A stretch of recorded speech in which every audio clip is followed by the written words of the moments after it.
Florida, and everybody would come here, he'd come here. We actually threw him out.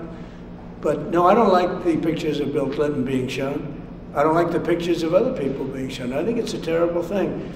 I think Bill Clinton's a big boy, he can handle it, but you probably have pictures being exposed of other people that innocently met Jeffrey Epstein years ago, many years ago, and they're, you know, highly respected bankers and lawyers and others, and they'll end up, because of guys like Massey, who's a real lowlife, whose polls are down to about 9%, by the way, in the great state of Kentucky. If you look at Kentucky, Kentucky is such a great place, but I don't know, they've got a couple of people on there that are very strange in terms of leadership, but Massey's a loser, and he likes it, and then he works with the Democrats. He's just being used by the Democrats, because what this whole thing is with Epstein is a way of trying to deflect from the tremendous success that the Republican Party has. Like, for instance, today we're building the biggest ships in the world, most powerful ships in the world, and they're asking me questions about Jeffrey Epstein. I thought that was finished.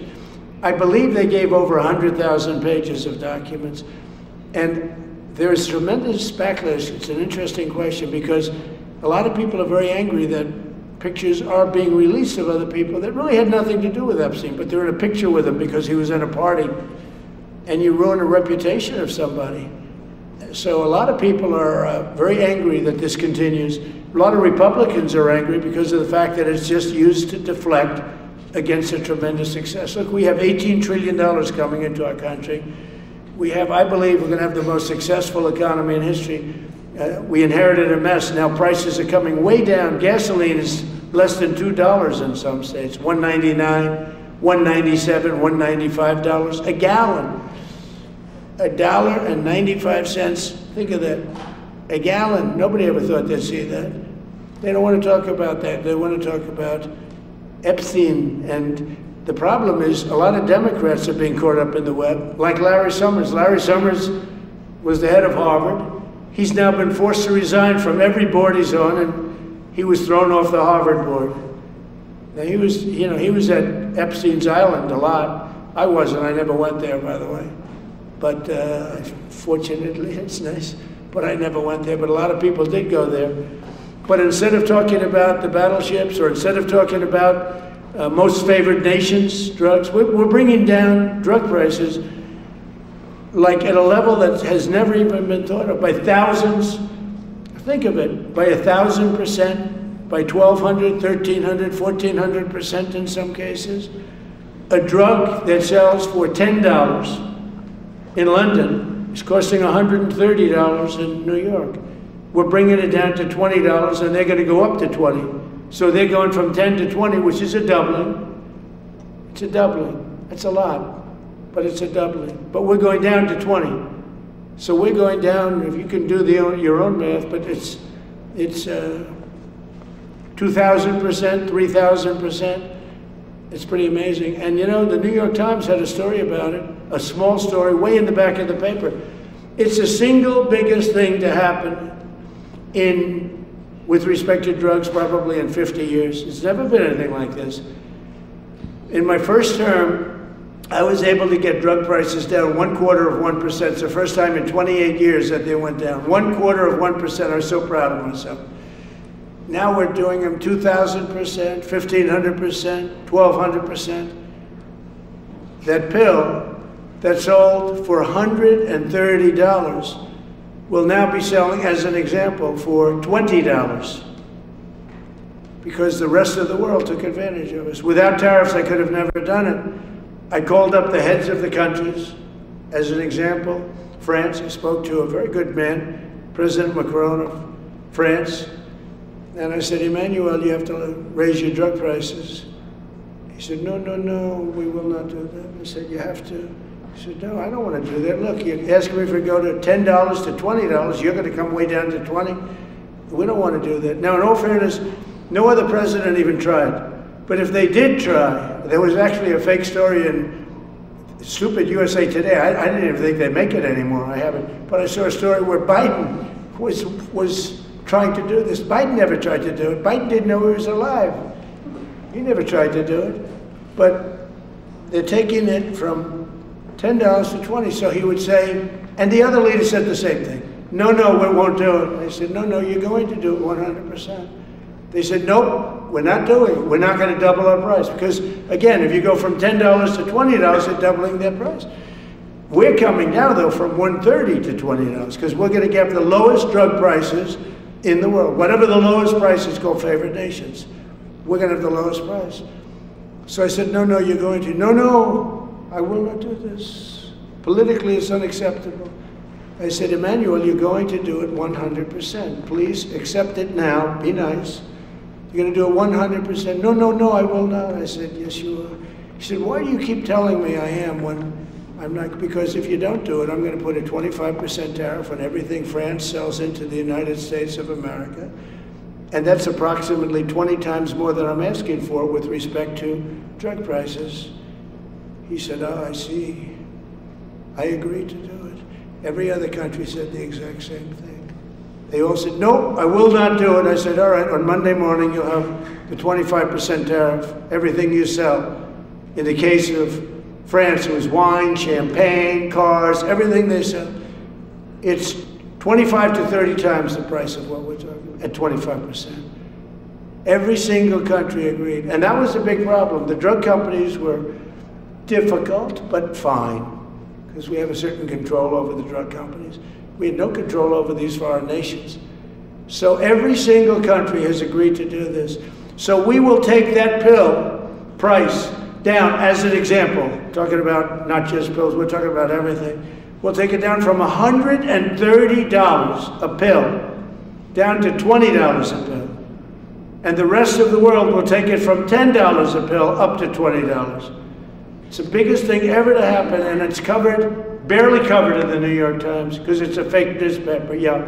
Mr. President, on shipbuilding, how does the administration plan to ensure that there's sufficient workforce availability as you're producing these ships? Could you speak up? How does the administration plan to ensure there is sufficient workforce availability as you're producing these ships? We're going to have we're going to have tremendous workforce availability. We're also going to have robots helping us. We're going to have a lot of robots helping us because we need it. And because we're going to town, we're building a lot between the AI and the auto plants. So we're going to need robots. We're going to have robots, but that's going to help us. We're going to have a tremendous workforce. And in order to operate you're always going to need people. You know, you can have robots, but you're going to have to get somebody to start those robots, and you're going to have to improve the robots. But we're going to have robotic factories plus manpower. So we're going to have enough. We're going to need the help of robots and other forms of, I guess you could say, employment. We're going to be employing a lot of artificial things, but the beauty is we're going to have more jobs than we've ever had. Just so you know, a number came out the other day. We have more jobs right now in the United States.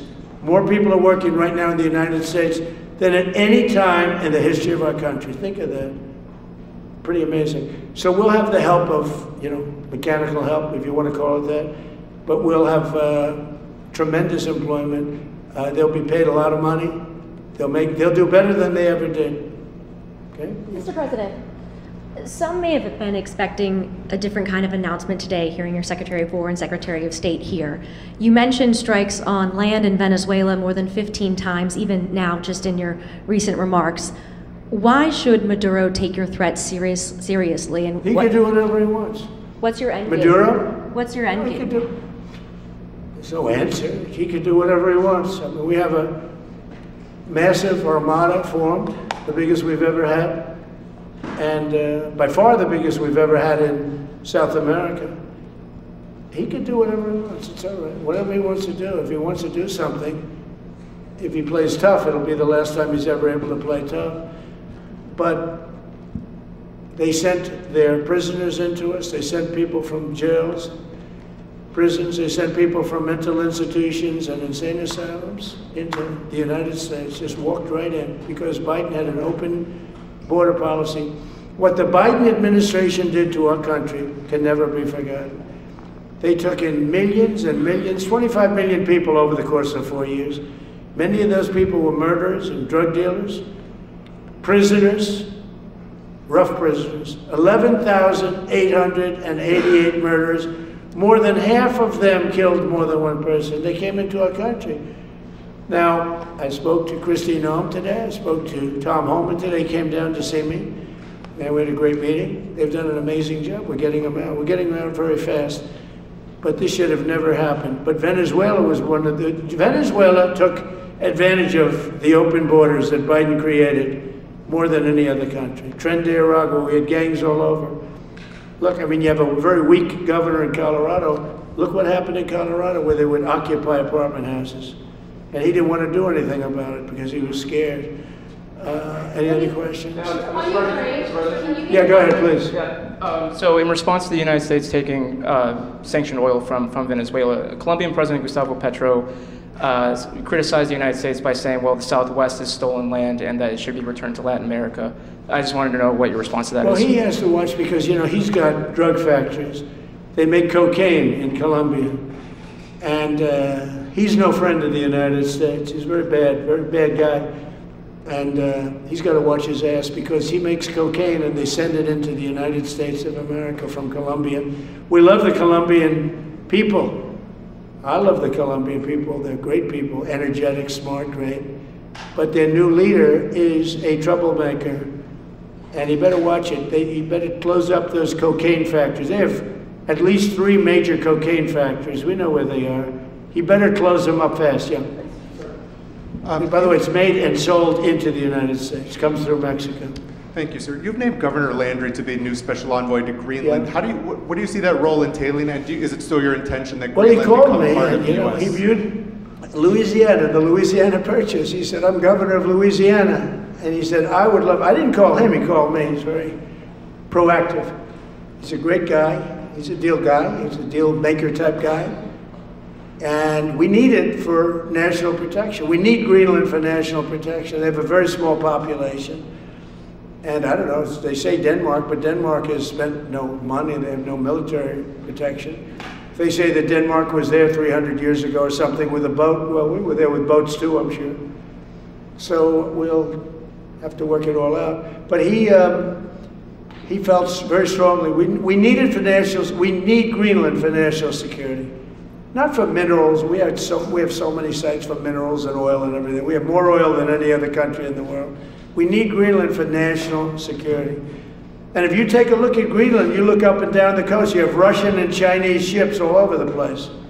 We need it for national security. We have to have it.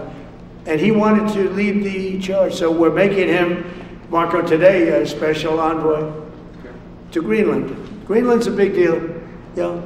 On Ukraine, can you give an update on the talks that took place this past weekend, and could a trilateral discussion of sort be the next step for Ukrainian, U.S. and Russian delegation? So the talks on Ukraine, Russia are going along. They lost, as you know, 27,000 soldiers last month, mostly soldiers, some people in Kiev, etc., but mostly soldiers. And the talks are going along, and I say that, you know, there's tremendous hatred between these two leaders. Between President Putin, President Zelensky, tremendous hatred, and I hope we can get it done. We are talking, talks are going okay, but, you know, I've solved 8 wars, and Thailand is starting to shape up. You know, they started with Cambodia, they started up again, but I think, Marco, we have that in pretty good shape to have that stopped. So we stopped 8 wars, and I thought this would be in the middle of the pack, but maybe easy, but in the middle of the pack. But there's a lot of hatred between those two people, and when there's hatred, there's, you know. But we stopped one war 38 years, one war 35 years, one war was going on for 32 years. And we stopped, think of it, we stopped a potential nuclear war between Pakistan and India. And the head of Pakistan, highly respected general, he's a field marshal, and also the Prime Minister of Pakistan said, President Trump saved 10 million lives, maybe more, by getting that war. You know, 8 planes were shot down. That war was starting to rage. And he actually said the other day that President Trump saved 10 million lives, maybe more. So we solved all these wars. The only one I haven't solved yet is Russia, Ukraine. Are you still pushing for the Christmas Day deadline with Russia and Ukraine? And have you spoken with Putin or Zelensky or plan to push the deal? I'll do whatever I have to do. I mean, I'd like to see it stop. Look, we don't lose any money on that war anymore. You know, Biden gave $350 billion, and who knows what happened to it. We now sell missiles, planes, all of the best military equipment. We sell it to NATO. We got NATO to go from 2% GDP to 5%. Nobody believed that to this day. Nobody's going to write that, but nobody believed it. And they take that money and they pay it to the United States for weapons. So we sell weapons to NATO. We sell full price. We sell weapons to NATO, and NATO takes those weapons and probably distributes them, but gives a lot of them to Ukraine. So we don't lose any money like we did with Biden. He was spending money like a fool. He was a fool. What he did to our country is so horrible. But he gave $350 billion between cash, gave a lot of cash, $350 between cash and weapons. You remember at the beginning of that whole thing, I gave them javelins. Javelins are the anti-tank busters. And President Obama at the time gave them sheets. I gave them javelins.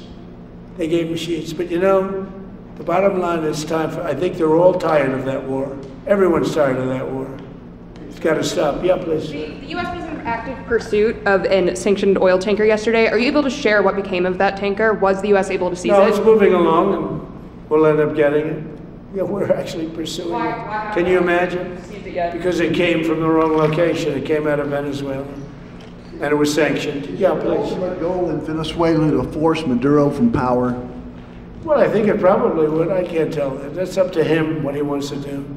I think it would be smart for him to do that. But again, we're going to find out. Look, Venezuela did terrible things to the United States. They sent hundreds of thousands of people, millions of people into our open border. They sent their criminals, they sent their prisoners, they sent their drug dealers, they sent their mentally insane and incompetent people into our country more than any other country. Others did too. The Congo did. Others did too. And we just let them come right in because we were run by a stupid president. But you don't have a stupid president anymore.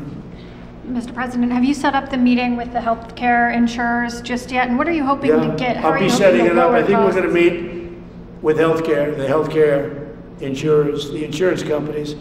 So what I'm asking for in healthcare is very simple. Obamacare is a disaster. I call it the Unaffordable Care Act. Unaffordable as opposed to, it's unaffordable. They're going to have a tremendous increase in premiums, which is Obamacare, which is them, the Democrats' fault. They'll try and blame Republicans. It has nothing to do with us. It's the Democrats' fault. What I want to do is we spend hundreds of billions of dollars a year that go to insurance companies. I want that money to go to the people and let the people buy their own health care. And everybody loves it. It's become our issue. Now, before I do that, I'll meet with the insurance companies, just as I met with the drug companies. As you know, we're meeting with 4 other drug companies, Johnson & Johnson. But they've all agreed. We're meeting with them this week. It's coming up. It'll be a similar meeting. They've all agreed. But nobody would have thought the drug companies were going to do what they did, where they're giving away free drugs. And they've been so great, okay? And we have most favored nations. Nobody thought that was possible. I don't think any other president ever tried to get it because they never thought they could. But with respect to the insurance companies, I want to meet. There's essentially 14 of them, 10 big, but there's a total of 14 pretty much, pretty big. And I want to meet with them, and I want to say, I want you to cut your rates way down, way down. And maybe if they do that, we'll be able to not cut them out. We'll be able to continue to deal with them, which is probably a little easier process. I think the best process is pay the money directly to the people, let them buy their own health care. But I'm going to meet with them the first week back. I do it now, but they're trying to come up with a schedule. They want to meet badly, they've told me. But they want to come up with a schedule. I said, make it a good schedule. Your rates have to come way down. We're also going to meet with other insurance companies because under Biden, the insurance rates have gone through the roof. Auto insurance, home insurance. I mean, insurance companies are making far more than they're entitled to make.